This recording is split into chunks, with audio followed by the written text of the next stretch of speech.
आहे यासाठी मी पोलिसांचा खूप खूप आभार व्यक्त करतो. शेवटी सिनियर साहेबांच्या मध्यस्थीमुळे ही सभा काय थांबण्यात आली. नाहीतर ते मुजुरी करून ते सभा चालवण्याचा प्रयत्न करत होते आणि कुठेतरी कायदा व सुव्यवस्थेचा प्रश्न निर्माण झाला असता, म्हणून पोलिसांनी मध्यस्थी केली आणि सभा थांबवलेली आहे. आमचा कुठल्याही प्रकल्पाला किंवा कुठल्याही प्रोजेक्टला विरोध नाहीये, परंतु लोकांना विश्वासात घ्या. तुम्ही क्लस्टर करा, SRA करा, तुम्हाला जे करायचंय ते करा, परंतु इथल्या लोकांना, गोरगरिबांची घरं आहेत, त्यांना विश्वासात घ्या ना. आज इथे क्लस्टरचा एकही अधिकारी नव्हता, मग कोणासाठी तुम्ही सभा लावलेली?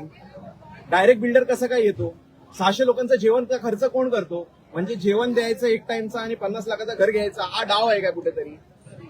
तर यासाठी आमचा या सभेला आम्ही आज विरोध केलेला आहे आणि याच्या पुढे देखील जर या लोकांना विश्वासात घेतलं नाही, आमच्या डोकेताई आहेत, आमच्या दामलेताई आहेत, संजय यादव आहे आणि आमचे इथले जे सगळे रहिवासी आहेत, यांच्या कमिटी आहेत, यांना विश्वासात घेऊन भविष्यात जे काय करायचंय, काय देणार आहे, किती भाडा देणार आहे, घरं इथे देणार आहे की नाही, किती वर्षात देणार आहे, याचा सगळ्या गोष्टीचा प्रॉपर माहिती देण्यात यावी. त्याच्यानंतर पुढची जी काही कारवाई आहे ती करण्यात यावी, ही एवढी आमची विनंती आहे. बाकी आम्हाला कुठल्याही प्रकल्पाचा विरोध नाही.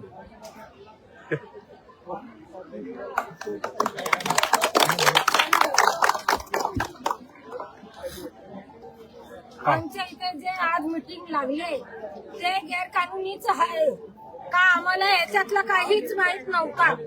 आम्हाला मीटिंग घ्यायची होती ना, आम्हाला 8 दिवस अगोदर सांगायला पाहिजे होता का इथं मीटिंग होणार आहे आणि अधिकारी कोणीच नाहीये, आपापले घेऊन बसलेत इथं येऊन. तर अधिकारी का नाही आले? जेव्हा मीटिंग घेतली तर अधिकारी का नाही आले? त्यांना हजर राहायला पाहिजे होता इकडे. तर आम्ही ही मीटिंग रद्द करायला लावली. आता पोलीस यांच्या निमित्ताने आमचं जसं आमची माग होती ते पूर्ण आमची झाली आहे. मीटिंग आम्ही रद्द करून घेतली आहे. जेव्हा कधी मीटिंग चालू करायची असेल, कोणी काय असू नये, कुणी पण मीटिंग करायला या, पण आम्हाला 8 दिवस अगोदर कळायला पाहिजे. इथं आम्हाला माहित पडायला पाहिजे का हा आमच्या एरियात मीटिंग होणार आहे आणि कशासाठी होणार आहे, त्याचा आम्हाला खुलासा द्यावा लागेल. त्याला बिल्डर येऊ द्या, कोणी येऊ द्या, त्याचा आम्हाला समजायला पाहिजे का कशासाठी ते बिल्डर येत आहेत, आम्हाला काय देणार आहेत, कुठं टाकणार आहेत. आम्ही गरीब लोक उपाशी राहून आम्ही घरा बांधलेले, काय आमदार लोक नाही आहेत. आम्ही कसे घर बांधलं ते आम्हाला माहित आहे आणि तेच घर आम्ही तुम्हाला कसं देणार? ते आमच्या हक्काचं घर आहे, ते आम्ही देऊ शकत नाहीये कुणाला. बस एवढीच आमची विनंती आहे. नमस्कार, मी इथली स्थानिक आहे. आमचा प्रशासनावर विश्वास असल्यामुळेच आम्ही आज 1 महिन्यापूर्वी प्रशासनाला हे लेटर दिलं आणि त्यांच्याकडून जर आम्ही लेखी दिलं होतं तर कृपया त्यांनी आम्हाला लेखी कळवायला हवं होतं. आणि आज क्लस्टरचे एकही अधिकारी इथे नाही, त्याच्यामुळे आम्हाला हा निर्णय घ्यावा लागला. उलटं पाऊल आम्हाला चालावं लागलं. पण काही नाहीये, आमचा मान ठेवून पोलिसांनी ही सभा रद्द केलेली आहे. पण इथून पुढे पण सर्वांना तेच सांगणं आहे माझं की आपण म्हणजे नियमानुसार चाला कृपया, कारण आम्हाला पण रोडला उतरायला पण वेळ लागतो, सगळ्या गृहिणींना बाहेर काढायला वेळ लागतो. पण आमच्या घरावर जर कोणी ताबा टाकला तर गृहिणी इतकं खतरनाक बी कोणी नसतं.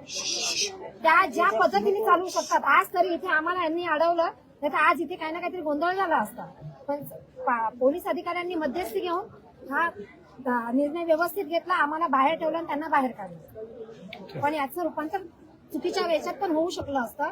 त्याच्यासाठी पोलिसांचे खूप धन्यवाद, आम्ही सगळ्या पब्लिकांचे धन्यवाद, दादांचे धन्यवाद, मावशीचे धन्यवाद.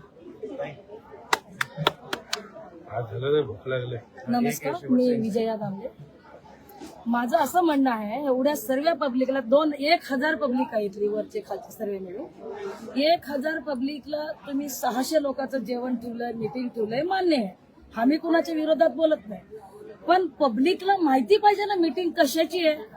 तुम्ही बॅनर नाही लावलं, कोणाला एखादी मुख्य प्राध्यापकला, कुणालाही अंगणवाडीला म्हणा, कोणाला एखादी मुख्य व्यक्तीला तुम्ही कुठला लेटर नाही दिला, कोणाला तरी सकाळी मीटिंग आहे कोणाला फोन करून सांगता की तुम्ही मीटिंगला उपस्थित व्हा, मग त्याच्यामध्ये काय होणार आहे ते नाही माहिती. बाकी लोकांना ज्यांना काही माहिती नाही त्यांना तुम्ही पेपर जमा करा, एक जणाला बोलून पेपर जमा करता, ते चुकीचं. तुम्ही सगळ्या लोकांना बोलून पहिलं मीटिंग घ्या, सर्वांनी असं असं करूया, असं पेपर जमा करा, हेही तुम्ही खुलासा करत नाही. एक एक जण जाऊन आपले पेपर जमा करतात आणि ज्यांनी पेपर जमा केला आम्ही त्यांचं काम करू, बाकीचे तुम्ही कुठं जायचं तिकडे जा. हे सुद्धा शब्द त्यांचा म्हणण्याचा उद्देश इतर लोकांचा, कोणाचं नाव घेत नाही मी, असं म्हणणं आहे. मग आमच्यासारख्या पब्लिकने, आमच्यासारख्या लोकांनी काय करायचं? आम्ही एवढ्या 20-30 वर्षाची सारी कमवलेली पुंजी लावून एक 2-2 रूम बनवले. त्याच्यामध्ये तुटल्याच्या नंतर तुम्ही दोन्ही देणार आहात का? एक देणार आहात का? त्याच्या बदल्यामध्ये आम्हाला इथं देणार आहात की आणखीन कुठं देणार आहात का? आम्हाला किती वर्षाच्या नंतर देणार आहे? भाडं महिन्याचं आम्हाला किती देणार आहे? आम्ही तो बनेपर्यंत दुसरीकडे राहणार? ही सगळी खुलासा करून आम्हाला सर्वांना आपल्या विश्वासात घेऊन कामं करा, तर आम्ही सर्वांचे संघ आहोत. तुम्ही आमच्या लोकांचंच मिटिंग घेतो म्हणून अचानक तुम्ही मिटिंग लावणार आणि जेवढ्या पब्लिकचे पेपर घेतले तुम्ही तेवढा गोळा करणार, बाकीचे कुठं जाणार? त्याचा प्रश्न आम्ही हे कुणाला उत्तर विचार, आम्हाला उत्तर कोण देणार? विचारणार कोणाला? स्थानिकलाच विचारणार ना. त्यांनी जबाब दिला पाहिजे.